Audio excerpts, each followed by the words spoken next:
কবিতাৰ শিৰোনাম সামুৰাই কবি ডক্টৰ মহেন্দ্ৰ বৰা মোক তুমি হয়তো নোপোৱাছিলা মই অসীজীৱী সামুৰাই ৰজাৰ পোৱালি মই বাস কৰোঁ কপিলী পাৰত মোক তুমি পাবানো কেনেকে পিতা মোৰ নাছিল বিষয়া অসীজীৱী নকল নবীৰ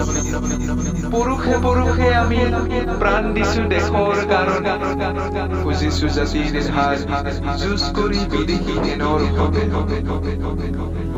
পিতাৰ কাহিনী মোৰ শুনিছো অনেক আইতাই সেৱা কৰি কেনেকৈ গুচি গ'ল যিটো বাটে গৈ উভতি নাহিল আৰু কোনো ফল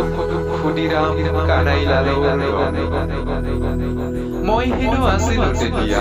জননীৰ জঠৰ কাৰাত বন্দী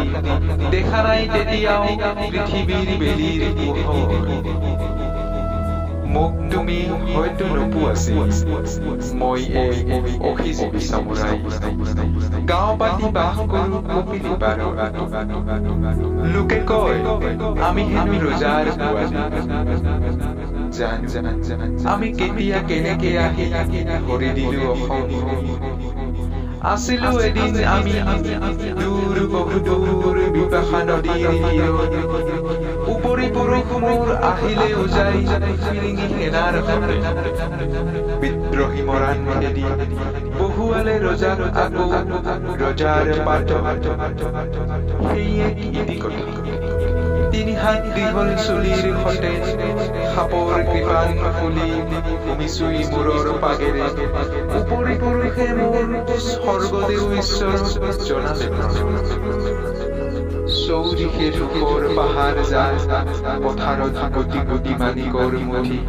ইয়াতে থাকিম আমি যেতিয়াই ডাক দিব ৰজাৰ ৰাইজক কৰ দিব জুহাল কাষত বহি আইতাই কলে মই আৰু হাদিৰা চাকি হাৰি হাৰাকিৰি কৰি কেনেকে মৰিল মোৰ ককা দেউতাৰ মোক তুমি হয়তো নোপোৱাছিলা মই অসীজীৱী সামুৰাই পিতা মোৰ যদিও মৰিছে ফাঁচীৰ কাঠত গাই জীৱনৰ জয় গান গান্ধী মহাৰাজে মাতিলে যেতিয়া লোৱা নাই তথাপিতো সতীশ প্ৰেমৰ একো মাহিতি থপিয়াব খোজা নাই মোৰ ল'ৰাটিৰ বাবে আপোনাৰ খৰচ পাৰিলে বুঢ়া ভঁৰালৰ জোহান বেছি নোৱাৰিলে থাকিব এনেই ৰজাৰ নাম দেখি সেনাবাহিনী ৰাখিব ঘৰৰ